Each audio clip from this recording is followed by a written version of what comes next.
Bonjour à tous et bienvenue dans un nouvel épisode de Balade au cœur des bois. Aujourd'hui, nous avons un épisode un petit peu spécial pour vous. Nous allons parler des utilisateurs de la forêt et nous sommes tous trois, Dans la même cohorte, nous, au cégep. ouais. Nous avons tous trois chacun notre spécialité dans l'utilisation de cette dernière. On vous présente Patrick, si tu peux te présenter un petit peu, Oui, bonjour. Merci de m'avoir invité à ce podcast-là. Je suis content de participer à ça avec vous.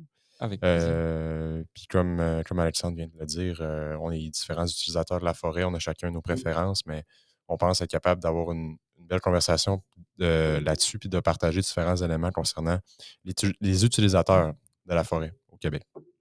Et à côté de moi, Johan. Ah, eh bien, bonjour, moi, je suis plus, du côté un peu, motorisé. Je fais de la motocross, en forêt, donc c'est un peu mon utilisation que j'en fais. Parfait. Et que, comme nous disions, donc nos trois spécialités un petit peu différentes. Donc, Johan plus avec les sports mécaniques un petit peu. Patrick, toi, tu es plus dans les sports physiques, on va dire, si tu veux nous en Oui, dire un peu plus. oui, c'est ça, exactement. Moi, c'est plus au niveau vélo, course à pied, kayak, ski de fond l'hiver. Beaucoup. C'est vraiment plus au niveau de ça que je peux partager un peu mes connaissances sur la forêt. Un grand sportif, hein, beaucoup de biathlon aussi. Ouais, c'est ça. On essaie de progresser là-dedans, mais tu sais, sans la forêt, tout ça est impossible, en fait. Donc, Et ouais, évidemment. Et moi, pour finir, donc, qui suis plus dans un aspect euh, forestier pour la chasse, la pêche, l'exploitation au final de cette dernière, peut-être un peu plus. Oui, puis en général, on a l on l'utilise aussi également pour, notre métier qu'on Oui, qu'on évidemment. fait, qu'on apprend avec le cours, évidemment. Donc pour nous 3, beh, les enjeux qu'on peut avoir, sur le territoire forestier, tout d'abord peut-être, on va commencer par Patrick. Comment Où vas-tu? Comment trouves-tu les endroits pour aller en forêt? Comment ça se passe toute cette recherche, mettons? Comment tu t'organises quand tu vas aller dans le bois, hein? en fait, l'endroit où je vais le plus souvent en forêt, puis qui a constitué mon premier rapport avec la forêt, puis le plaisir d'aller faire du sport dans le bois, c'est à côté de mon chalet, dans le secteur du lac Adjim, où il y a eu différentes interventions forestières, il y a eu des chemins et tout ça. Puis ça m'a permis, en fait, d'explorer le secteur en vélo, à la course à pied, puis de vraiment prendre le goût d'aller seul en forêt, de s'entraîner. Donc, je vais beaucoup là. Ou sinon, dans le secteur du Saguenay, je vais plus sur les Monts-Valin, dans le Oui. parc national des Monts-Valin. Puis ça, c'est un secteur qui est plus réglementé. Ça, on pourra en discuter plus tard, sûrement, mais c'est un peu différent. Mais c'est dans ces endroits-là surtout que je prends plaisir à m'entraîner en forêt. Ouais, vu qu'il y a vraiment, énormément de possibilités au Bien final. C'est sûr. vraiment tu as évidemment tes petits coins favoris là, mais c'est très facile d'accès. Comme tu parlais, il y a peut-être, il y a certains comment on dirait ça? Certaines on peut pas forcément non plus aller partout. Il faut Non. évidemment se renseigner avant. On a des comme tu nous parlais des monts Valin, fait que des zones peut-être un peu plus contingentées. Mais à part ça, sinon ça reste assez libre. On s'entend qu'aller marcher, aller courir ou quoi que ce soit, c'est quelque chose de avec Dérangeant? ouais, c'est ça, très peu dérangeant, fait que ça on est assez libre, là où on peut aller. Ça va peut-être être un peu différent pour toi, Johan, avec les motorisés? Ben, c'est assez semblable, de la sorte que la forêt est publique, donc tu sais, il y a des sentiers, qui sont créés, que ce soit, motoneige ou motocross, c'est sensiblement pareil, là, ça passe à peu près au même endroit. Tu sais, il y a certains endroits plus connus, je peux, mettons, mentionner Dolbeau, dans les un peu, dans les bleuetières où que c'est plus des pistes de sable, avec des pits, de sable, ça, où qu'on peut plus s'amuser. Sinon, il y a également des pistes, connues. Ça, c'est des pistes qui sont dirigées par des personnes. Mais tu sais, sinon, en général, il y a certaines forêts privées aussi où qu'on est autorisé de passer. Ça, c'est pas partout, par exemple, par contre. Mais c'est ça, ça se fait un peu partout, mais c'est juste à faire un peu plus attention sur les forêts privées où que l'accès est plus limité, il faut l'accord, L'accord du propriétaire? du propriétaire, exactement. Parfait et du coup, ouais, ça entraîne peut-être, malheureusement un peu plus de dégâts, faire peut-être un peu plus attention. Il y a aussi des réglementations, je pense, sur les pistes que tu nous parlais? Oui, sur les pistes, ça, c'est assez, c'est des pistes, c'est plus encadré. vu que justement, c'est à la charge du propriétaire s'il y a quelqu'un qui se blesse ou qui se passe quelque chose. Mmh, mais sinon, c'est plus de ton initiative à toi de c'est sûr que ça fait quand même du dégât. Après, il y a des personnes plus responsables et d'autres moins, hein. Tu sais, Comme toujours. c'est ça comme tu sais, même quand des fois tu passes sur des routes pour accéder à d'autres, chemins, il y en a qui ont beaucoup plus de respect que d'autres, là. Ouais, donc faire quand même attention à ça. Exactement. Et puis, Le bruit oui. aussi, là, si tu en fais un peu plus le soir, faire attention ou, tu sais, tout dépendant de la puissance que de la moto que tu as, il y en a qui font plus de bruit ou même il y en a qui enlèvent, le silencieux, là. Qui est modifié. Mmh. Et moi, de mon côté, évidemment, bon, ben, chasse et pêche, on s'entend que c'est très réglementé. Énormément de lois, de réglementations, des quotas à avoir. Hem Évidemment, ben, on a encore une fois cet aspect de terrain public, privé, les terres de la couronne et cetera, sur quelque chose de public. En fait, la chasse et pêche, elle va être divisée en zones au Saguenay et que nous, par exemple, au Saguenay-Lac-Saint-Jean au Québec, pardon, par exemple, au Saguenay-Lac-Saint-Jean, on est zone 28. On va avoir plusieurs zones et les réglementations vont vraiment changer entre chaque zone. On va avoir vraiment, ça il y a évidemment des similarités là, mais on va avoir vraiment des quotas différents. Ça peut être jusqu'à des dates de pêche et de chasse différentes. Évidemment, suivant les espèces qu'il y a, on a un territoire tellement grand qu'il y a pas forcément la même espèce dans chaque zone et donc elle est réglementée complètement différemment. Évidemment, encore une fois, les terres publiques sont publiques, libres d'accès. On peut aller chasser dessus avec notre permis de chasse, heu, ou de pêcher avec notre permis de pêche, évidemment, dans la zone pour laquelle on a acheté ce permis et évidemment, sur les terrains publics, à moins de l'accord du propriétaire, rien n'est possible. On a quand même des terrains publics, ouverts pour le comme des pourvoiries, des ZEC ou quoi que ce soit qui nous ouvrent l'accès, mais à laquelle on est obligé de payer un droit d'accès ou, un hébergement ou quoi que ce soit, là. Est-ce que tu parles des terrains privés, en fait, que tu as pas le droit d'accès à moins d'une autorisation? Ouais, c'est ça. Ouais, c'est ça. Ouais, par exemple, Ouais. une pourvoirie, ça reste alors, une pourvoirie, c'est un bail de location, mettons qu'ils ont sur le terrain, fait que ça leur a c'est pas eux les vrais propriétaires du terrain, mais vu qu'ils ont le bail, tout ce qui se passe sur le terrain leur est pas leur est dû, mais appartient à leur choix entre guillemets. Fait que tu ne peux pas aller sur un terrain de pourvoirie sans, sans avoir payé ton pas ton droit d'accès, mais ton hébergement, ton logement, ton forfait en tant que tel, là. Pareil sur les ZEC, il faut obligatoirement avoir ton droit d'entrée, sinon tu n'as pas le droit d'aller pêcher sur la ZEC. C'est vraiment un terrain privé en tant que tel.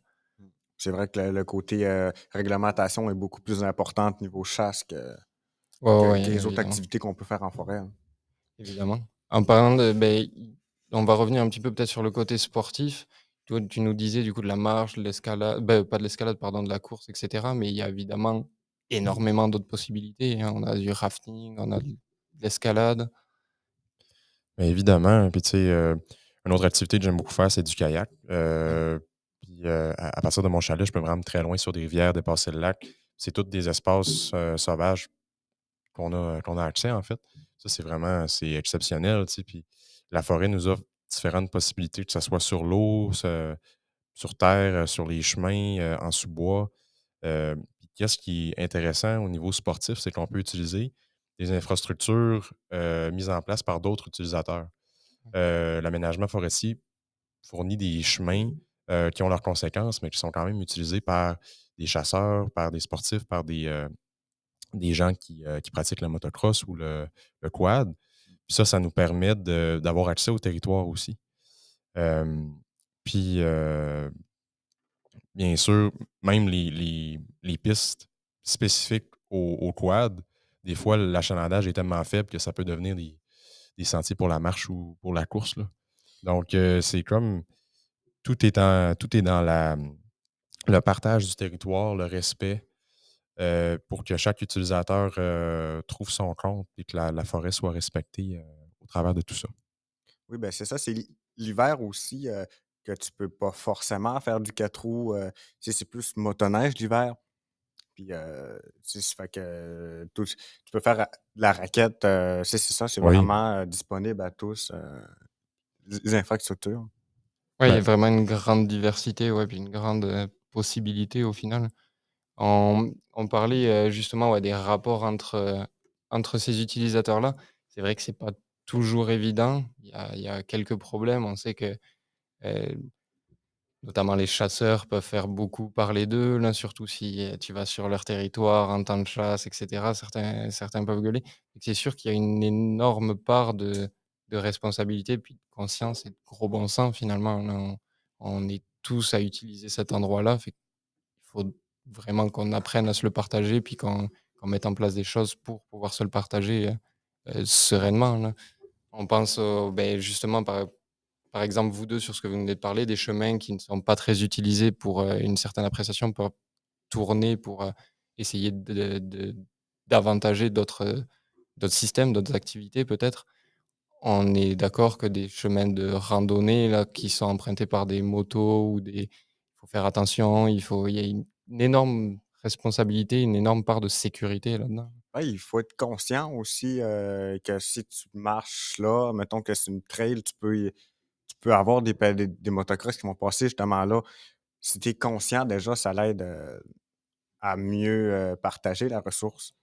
C'est sûr qu'en tant que, en tant que conducteur aussi, faut être conscient de ça, tu sais, pas faire, mettons les fous, aller, trop vite, peut-être blesser une personne aussi, fait que ça reste encore dans le respect, là.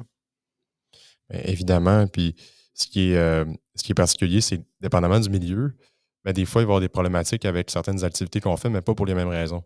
Par exemple, au parc Rivière-du-Moulin, qui est en milieu urbain, puis qui aide les gens à avoir accès à la nature en même temps de fournir des infrastructures sportives, comme des pistes de ski de fond.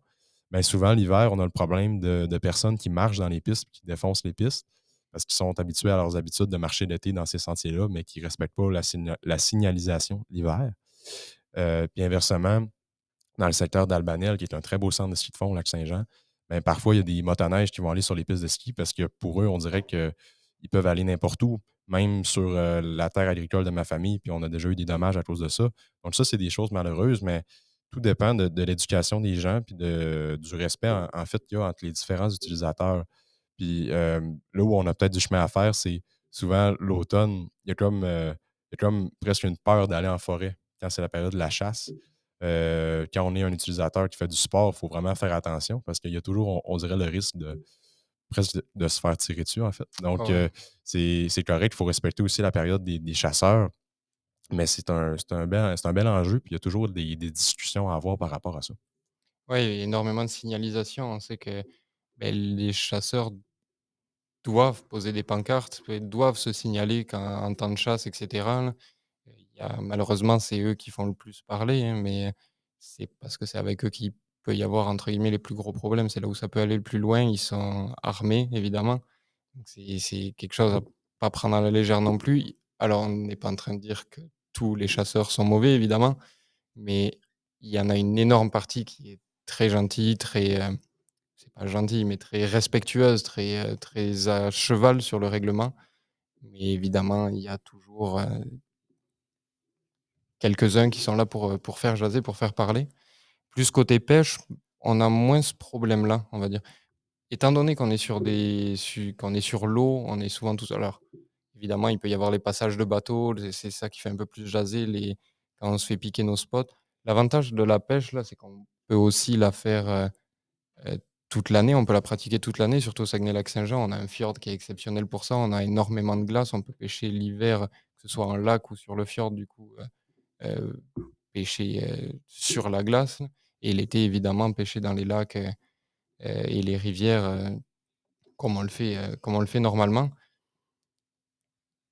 Le différence, la différence entre les 2 mettons, ce serait plus Mais les avantages, c'est de la pêche que ça dérange, en fait, beaucoup moins de ouais, gens que la ouais, c'est chasse, ça. là, tu sais, parce que c'est pas, les pêcheurs ne représentent pas un danger normalement pour les autres utilisateurs. Ça, ouais, enfin, on est au Québec, il y a énormément d'eau, fait qu'il y a au Tank de Terre, on s'entend, mais il y a énormément de place. Les poissons, évidemment, bougent et cetera. On a plus de passages, mettons, qu'à la chasse, fait qu'on va avoir moins d'interaction avec le reste du monde, étant donné que c'est beaucoup plus «aléatoire» entre guillemets. Puis concernant ceux qui font du bateau plus récréatif, est-ce que ça peut poser un problème, mettons avec les secousses, ben, les vagues, que ça peut provoquer? C'est sûr que si tu passes vraiment proche, il y aura toujours, effectivement les vagues puis les ondes que ça renvoie qui vont peut-être fuir les poissons sur le coup. Après est-ce que c'est vraiment un problème? Ça dépend de la distance où ils passent. Il y a des fois où ça peut j mais tant que le fond soit pas trop profond, ça peut lever le fond puis attirer certains poissons. Si on pense à la pêche sur glace évidemment, les bateaux, les brise-glaces et cetera, bon, ben ça détruit des spots, en fait, ça enlève des spots, il faut faire très attention. Encore une fois, une question de sécurité. La pêche sur la glace, on est sur la glace, c'est quelque chose qu'on ne contrôle pas. Alors évidemment, il y a des sondages, il y a des carottes qui sont faites pour évaluer la profondeur de la glace, évaluer sa sécurité, mais ça reste quelque chose d'encore une fois très aléatoire. Dans tout ça, il y a quand même des avantages, hein. La chasse, on a quand même des gros points positifs sur le contrôle des espèces. Alors on sait que ça pourrait se faire sans nous. Par exemple, à quel point, puis on parle de cycles qui seront beaucoup plus grands. Aujourd'hui, là, par exemple, on a des l'ours noir qui s'en vient en trop grand nombre, qui commence à pulluler, extraordinairement. Il y a eu des changements de réglementation, on a des réglementations peut-être un peu plus douces. C'est la seule espèce au Québec qu'on a le droit de laisser en forêt. C'est malheureusement, assez décevant, là, mais le fait est que ça pose un trop gros problème au reste de la faune. Donc l'ours, il suffit de récupérer la tête pour aller le faire enregistrer, mais on peut laisser le corps là, chose qui est absolument illégale pour toute autre espèce, que ce soit poisson ou mammifère d'ailleurs. Il y a également un enjeu alimentaire Ouais. qui peut être aussi un bon côté Oh de la oui, chasse et la pêche. ouais, évidemment, bah, la chasse et la pêche au départ, c'était évidemment juste de la survie, fait que c'était juste du côté alimentaire. On a énormément de la descendance des traditions, autochtones ou quoi que ce soit qui était énormément focalisée sur la pêche aussi. On connaît ça depuis des milliers d'années, hein, la chasse et la pêche. Et que c'est sûr que ça c'est un des énormes points c'est une partie très importante des utilisateurs, mais c'est pas forcément ceux qui auront le plus d'impact sur le côté forestier, on va dire. Hem, les chemins d'accès et cetera, ça va très peu être eux qui vont les créer, ça va très peu être eux qui vont mettre des choses en place. Ça va être plus d'un côté personnel et comment on appelle ça? Qui veut garder pour soi, là, souvent. Si un chasseur construit un chemin, ça va être vraiment juste pour, accéder à son terrain de chasse. Mais évidemment après nous utilisons tous les aspects, beh, comme on parlait tout tantôt des sentiers de motoneige, des sentiers de quad, De que ce soit raquettes, de randonnée, c'est tout ça, ça. tout ça, ce sont des on va l'utiliser mine de rien. Quand on passe dans les ecs et cetera, on va aussi payer évidemment nos droits d'accès pour maintenir ces sentiers-là et cetera en forme puis accessibles. Et évidemment, tous les permis qui sont différents pour chaque espèce. C'est un peu différent dans d'autres pays peut-être. Là, ici, c'est vraiment quasiment un permis par espèce. Puis même si on y va, plus du côté de nos études, on en construit des chemins forestiers pour se rendre sur des secteurs, qui vont être plus tard utilisés, justement par, des engins motorisés, des randonneurs, tu sais, d'ailleurs, on en fait aussi en travaillant, du 4 roues lorsque les chemins sont sont moins accessibles en pick-up. Ça peut nous permettre de se rapprocher un peu plus, de notre secteur. Ouais, absolument. Mais tu soulèves un point important, Yoann, qui est celui de l'aménagement forestier, euh, qui, euh, qui soulève toutes sortes qui soulève les passions. En fait, il y a des gens qui sont favorables à l'aménagement forestier. C'est un milieu qui crée beaucoup d'emplois et qui quand même assume ses responsabilités de la préservation de la forêt, mais c'est pas toujours compris. Puis pour certains utilisateurs, les coupes qui ont lieu en forêt, ça peut provoquer de la frustration, de l'incompréhension. Donc, selon vous, comment on réussit à réunir les différents usages de la forêt, dont l'aménagement forestier? Et c'est sûr que, ouais, quand on est vraiment dans le bois, là, comme tu nous parlais, on a souvent des coupes totales, hein, des grosses coupes que le public n'aime pas forcément. Il s'en parlait de coupe à blanc, je pense, qui n'est plus utilisé, présentement, là. On parle plus de coupes, oui, qui sont totales, mais qui sont avec une protection de la Ouais, régénération, qui laissent un grand impact visuel, mais qui sont faits et suivis dans le but d'une régénération de la forêt, là. ouais, beh, c'est ça. On garde quand même, surtout encore une fois pour la chasse, hein, un des plus grands utilisateurs, mais ça peut être très avantageux. Il y a certaines personnes qui vont bien le prendre car ça les avantage, effectivement dans leurs activités. Heu, Comme on parlait, si évidemment il y a une coupe, il y a des chantiers de débardage qui vont être créés et que ça pour le motoriser, ça peut être incroyable et par exemple du côté, exploitation avec la chasse, ça peut permettre de faire des trouées où certains animaux vont aller pour, grâce à la nouvelle régénération là, pour pouvoir aller se nourrir et cetera. Peut-être une meilleure vision aussi, Oui. une vision plus éloignée. Ouais, c'est ça. Ils vont pouvoir se cacher comme en lisière de forêt, mais avoir, tout le secteur qui vient d'être exploité comme vision pour prévenir du danger avec et comme je disais, évidemment, toute la nouvelle régénération qui va leur faire de la nourriture. Si on prend l'exemple de l'orignal qui aime beaucoup les jeunes feuillus, qu'on appelle souvent des feuillus non commerciaux, ben, des fois, les coupes, ça peut favoriser presque la présence de l'orignal ou à tout le moins pas trop perturber l'orignal. Absolument. Donc c'est vrai. Puis, Les feux aussi, certains feux, certaines épidémies peuvent être aussi, bonnes pour la diversité animale et les mammifères. absolument. Puis même d'une façon plus anecdotique, parfois les coupes de plus grande envergure, lors des années où il y a plus de précipitations, on peut voir plus de thé du Labrador ou plus de certaines, espèces de plantes qu'on peut récolter, de façon, pour usage personnel ou même plus pour, la vente de produits forestiers non ligneux. Ouais, Donc ça c'est toutes des interventions qui rentrent en interaction et qui peuvent favoriser différents utilisateurs. ouais, absolument et oui, c'est ça, au final, on retrouve vraiment tous ces utilisateurs-là, finalement, peuvent se retrouver exactement au même endroit donc comme tu disais, le faciliter le partage de ces ressources et l'accès à ces ressources et cetera. Fait évidemment, il y a une énorme part de responsabilité dans tous ces utilisateurs-là, de d'entretenir. Évidemment, c'est de façon passive, ça va pas être eux-mêmes qui vont le faire, mais grâce aux permis qu'ils payent, grâce aux affaires qu'ils payent, de vraiment entretenir le territoire pour qu'ils puissent toujours avoir autant cet accès facile, puis autant cette possibilité-là, cette «liberté-là» entre guillemets de d'aller où ils veulent. Comme tu parlais, on parlait de kayak, on parlait de marche, on parlait continuer à avoir cette disponibilité-là, cette liberté-là à se balader. Un kayak, je trouve que c'est quelque chose d'impressionnant dans ce sens-là. Il nous suffit de descendre une rivière, garer sa voiture quelque part, descendre le kayak, descendre la rivière. On peut trouver des endroits absolument magnifiques. On aura, on va avoir une petite vidéo, donc on vous enverra le lien, très rapidement, hein, mais sur Forêt ouverte. Forêt ouverte, qu'est-ce que c'est? C'est vraiment un site qui répertorie énormément de couches de lidar, heu, de données écoforestières sur le Québec.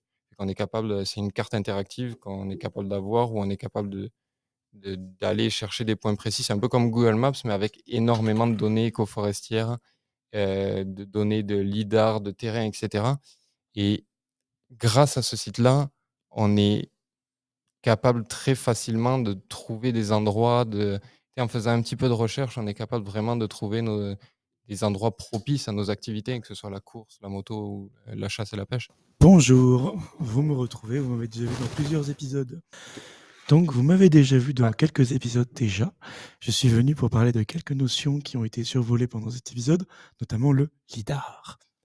Pour ceux qui ne savent pas ce que c'est, le lidar, c'est un moyen pour nous, forestiers, de voir des choses qu'on ne verrait pas sur une simple photo, comme par exemple voir le sol en lui-même, car vous savez que lorsqu'on parle de plantes, le sol c'est très important, ou sinon par rapport faire la taille des arbres, ou encore le taux d'humidité. Bref, ça nous apporte des informations supplémentaires à forêt ouverte qui est déjà remplie d'informations. Et donc, nous allons donc pouvoir sur les deux sujets maintenant que le lidar a été parlé. pour continuer sur ta présentation, c'est quoi l'utilisation de forêt, de la forêt que tu en fais? Moi, personnellement, je suis un utilisateur assez occasionnel. Je vais souvent dans des campings, je profite de la forêt pour faire des randonnées et bref, je suis un utilisateur, on va dire, casual. Celui qui va se balader, qui va être face au feu avec des amis, avec possiblement une petite bière. Ah, Théo, c'est un vrai passionné. Oui, On le reconnaît. Il apprécie beaucoup la forêt. oui, c'est pour ça que j'ai choisi de faire foresterie. On a besoin de gens. Venez tous. Euh, je voulais vous demander votre avis par rapport au nouveau régime forestier qui a été, en fait, qui a sorti au grand jour dans la dernière semaine. Puis dans ce document, on propose une utilisation de la forêt qui est plus divisée, avec certaines zones plus réservées, entre guillemets, à l'aménagement forestier, peut-être au détriment de certains autres utilisateurs. C'est difficile de dire à quel point. Puis après ça, avoir d'autres zones qui sont plus réservées à la conservation, puis d'autres zones qui sont multi-usages, donc un peu le même fonctionnement qu'on connaît aujourd'hui. Et j'aimerais ça vous demander, selon vous, est-ce que c'est possible de vraiment séparer les zones d'utilisation selon les objectifs, ce qui est un peu différent de ce qu'on connaît actuellement, qui est une grande forêt publique où il y a quand même beaucoup d'opérations forestières, mais que les gens pratiquent des activités en fait sur l'ensemble du territoire. Pour moi, c'est intéressant de séparer la forêt de plusieurs manières. Pour, par exemple, les utilisateurs de la forêt, par exemple, je prends l'exemple d'un hôtel, un hôtel qui voudrait garder la forêt autour de lui pour que ses clients puissent se balader en forêt, faire de la randonnée et tutti quanti. Mais là où je trouve ça complexe, c'est que pour moi, une forêt, si vous voulez empêcher des gens d'aller dans une forêt, c'est très compliqué. Qu'est-ce que vous allez faire? Mettre des gardes? Pour moi, vous voulez séparer la forêt a beaucoup de désavantages parce que si vous voulez faire en sorte que ça reste uniquement pour la foresterie, ben c'est complexe. Qui vous dit qu'il n'y a pas un chasseur qui va venir chasser ici ou quelqu'un qui s'est dit que oh le coin est sympa, du coup je vais rester là. Bref, pour moi c'est complexe de faire ceci parce qu'on ne pourra jamais empêcher un humain qui a envie d'aller là. Sauf si vous mettez des barrières ou des gardes, mais ça va apporter des frais supplémentaires, ce que nos chers forestiers vont essayer d'éviter absolument. Donc pour moi, le nouveau régime forestier qui essaye de séparer, de compartimenter la forêt, ça va leur demander beaucoup de moyens humains, financiers, et même des choses qui n'ont pas forcément fonctionné. Oui, concernant mon côté aussi, motocross, faudrait qu'ils mettent une surveillance assez, importante pour contrôler les accès.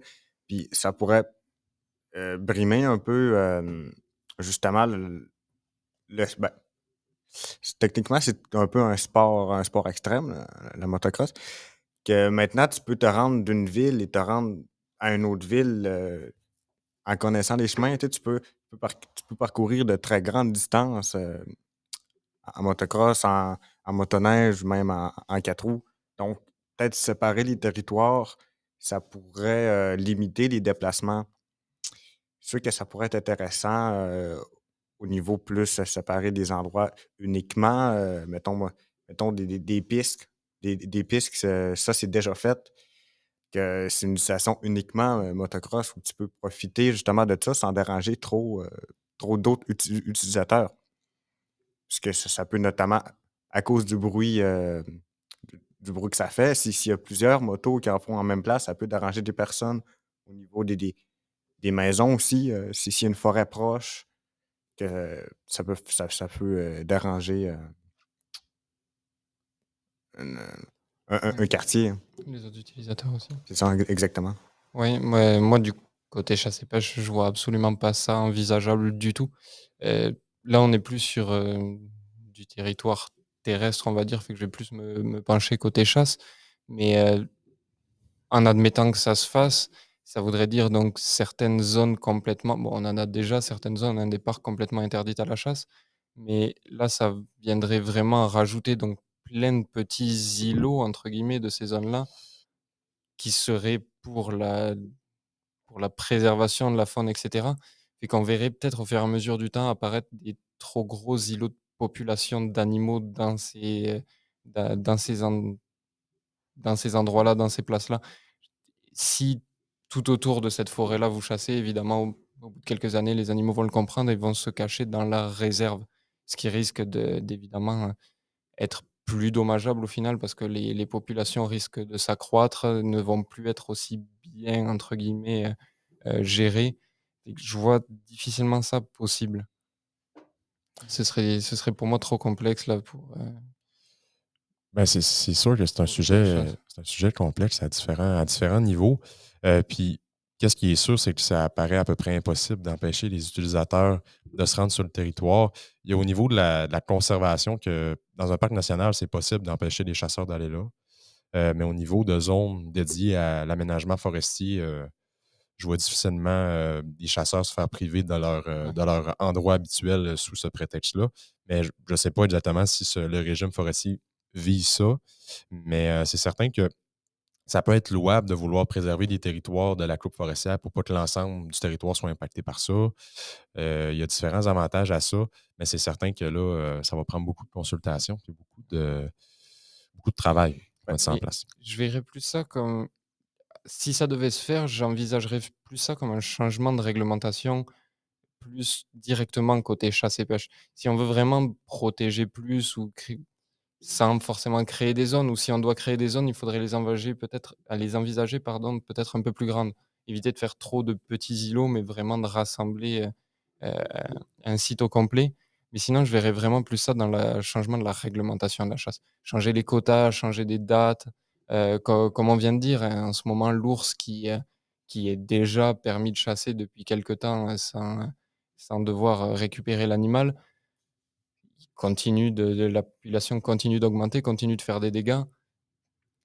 Passer peut-être à 2 ours, dans les quotas au lieu d'un, peut-être, je sais pas, changer des réglementations pour moi serait plus envisageable que vraiment restructurer des peuplements et des zones, au complet. Je pense que ça aurait plus de matière à travailler, plus de facilité peut-être de Et moi, personnellement, il y a quelque chose qui me fait peur également, c'est que pour moi, les utilisateurs de la forêt, ils ont une fonction, que ce soit les chasseurs, les sportifs, les sports mécaniques et tous les autres, c'est qu'ils sont entre guillemets là en tant que parapluie.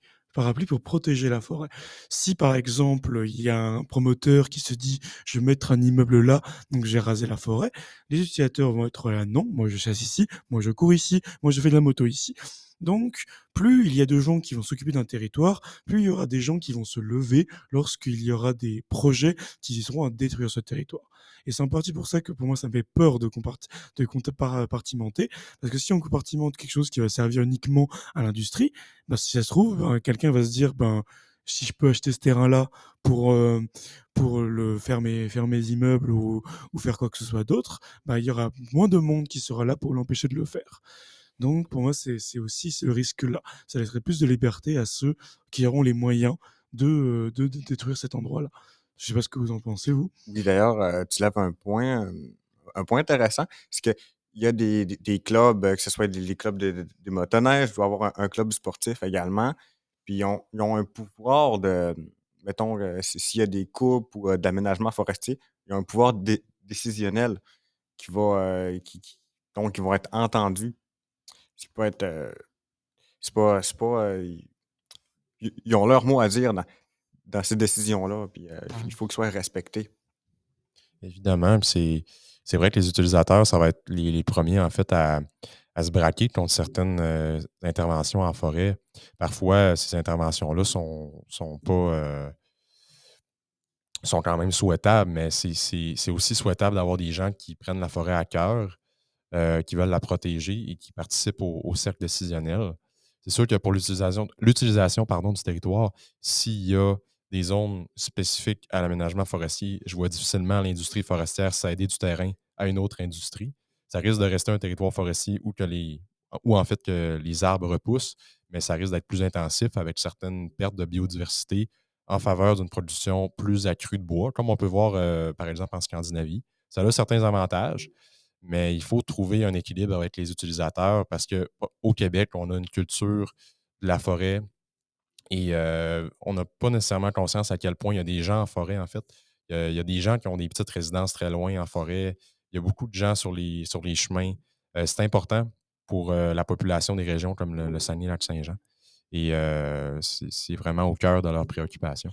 C'est vrai que la forêt, c'est une ressource importante pour le Québec, que ce soit aussi le paysage. Il y en a beaucoup qui vont en forêt pour le paysage, ou que ce soit la principale raison ou une raison secondaire. La grande majorité des utilisateurs de la forêt, ils vont pour le paysage.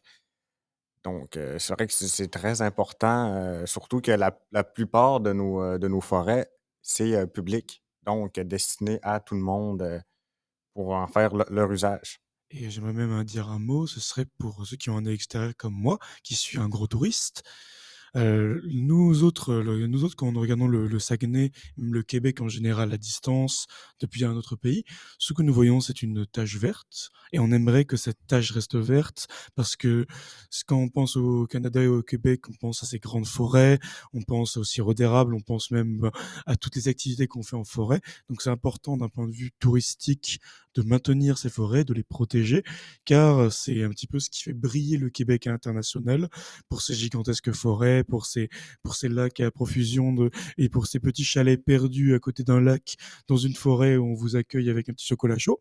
Ça, c'est ce qui nous fait rêver à l'étranger, c'est ce qui m'a fait venir au Québec et ce qui, j'espère, va faire venir d'autres personnes, car cette forêt brille par sa beauté et par sa grandeur. Oui, même sans parler côté international, hein, si on reste du côté provincial, la chasse et la pêche au Saguenay-Lac-Saint-Jean, apportent une économie hallucinante, que ce soit l'été ou l'hiver. Les gens viennent des grandes villes de Montréal, de Québec. On l'a vu énormément cet hiver. Depuis 4 5 ans, on a la Flétan Mania. Donc, il y a un concours à celui qui pêchera le plus gros flétan pour une étude scientifique. Ça vient de se terminer cet hiver d'ailleurs. Mais ça a apporté des mondes absolument de toute la province. On voyait des mondes d'Ottawa venir, même du Québec. Vraiment, euh, le, le contact avec la nature qu'on a, encore une fois, je parle plus au Saguenay parce qu'on est vraiment plus éloigné de la ville. Montréal, Québec restent des villes, ça reste des concentrations de population où malheureusement, il faut vraiment s'écarter un peu plus loin pour avoir accès à la liberté que nous, on a au pied de notre porte. Au Saguenay, je veux dire, on fait 10 minutes dans n'importe quel sens. Nous sommes sur un chemin forestier et on a accès à tout ce qu'on veut, que ce soit le kayak, la marche, la motoneige, la chasse, la pêche, le camping. On a vraiment un complexe forestier, j'appellerais, ouais, on va dire un complexe forestier, vraiment le lien entre tous ces chemins-là qui sont faits pour tous les utilisateurs différents. Et encore une fois, ça, ce serait quelque chose qui poserait peut-être problème avec ce nouvel aménagement-là. Les chemins, qui c'est qui les entretiendrait du coup? Parce que qui les entretiendrait? Ce serait déplacé à des personnes entre guillemets «seules». On parlerait plus qu'à un groupe de personnes. Plutôt que de faire intervenir les industries avec les pourvoyeurs, avec les sportifs et cetera, ça reviendrait à la charge d'une seule personne, d'une seule entité et que ce serait les chemins se dégraderaient, on aurait beaucoup moins d'entretien et de sécurité dans les chemins. Enlever de la sécurité dans les chemins, on sait que c'est déjà très dangereux, encore plus l'hiver, ça glisse. Et sinon, on est sur de la gravel. Fait que ce serait trop compliqué pour moi, ce nouveau fiche d'aménagement et surtout pour c'est ça, tous nos utilisateurs qui verraient leurs possibilités réduire et leur liberté en même temps. On n'aurait plus autant d'accès, ce serait plus autant facile d'accéder. Je veux dire, à l'heure actuelle, des gens, même avec un Civic, même avec une Corolla, on est capable d'aller dans le bois. On est capable de joindre des pourvoiries, etc. Si vraiment nos chemins se détériorent trop et ne sont plus aussi entretenus qu'avant, ça voudrait dire qu'il faudrait des véhicules plus adaptés pour partir, donc beaucoup moins de personnes qui seraient capables de partir. Ça prendrait plus de moyens pour vouloir partir. Et il faut vraiment garder cet aspect-là où on est tous unis pour essayer de faire avancer le projet, de construire des choses au fur et à mesure de plus en plus sécuritaires, de plus en plus faciles d'accès là, pour tout le monde et non pas seulement pour juste une certaine catégorie de personnes. Donc, il nous faudrait un petit mot de la fin. Mais je pense qu'on peut s'entendre que notre lien avec la nature et notre amour pour elle nous définit quand même Ouais. ici au Québec, puis on en est fiers, puis il faut conserver ça. Oui, absolument. Tout rejoint à la forêt, tout rejoint à cette nature-là. peu importe ce qu'on fasse, on finit toujours par se retrouver là-dedans, puis on y retourne irrémédiablement. C'est ça. Et peu importe la saison, on sera en forêt parce que, quelle que soit la saison, il y aura toujours des choses à faire, quelle que soit la direction qu'on prend. Et je vous invite tous à aller en forêt, vous qui restez dans votre chambre, car vous verrez des choses merveilleuses rien qu'en levant les yeux au ciel. C'est Et les également graphiques, ils une sont pas mal. Oui, c'est également une question de liberté, d'air frais, également qu'on peut trouver en forêt. Et c'est de la santé, hein. C'est tout simplement Oui. la santé morale et physique, qui nous apporte. Bah, écoutez, on vous remercie infiniment de nous avoir suivis sur cet épisode des utilisateurs de la forêt, en espérant que ça vous ait plu. On remercie évidemment Patrick, Mathéo et Johan qui ont participé Et à cet Alexandre? épisode. Et moi, merci beaucoup. Et on espère vous revoir pour le prochain épisode. Merci beaucoup.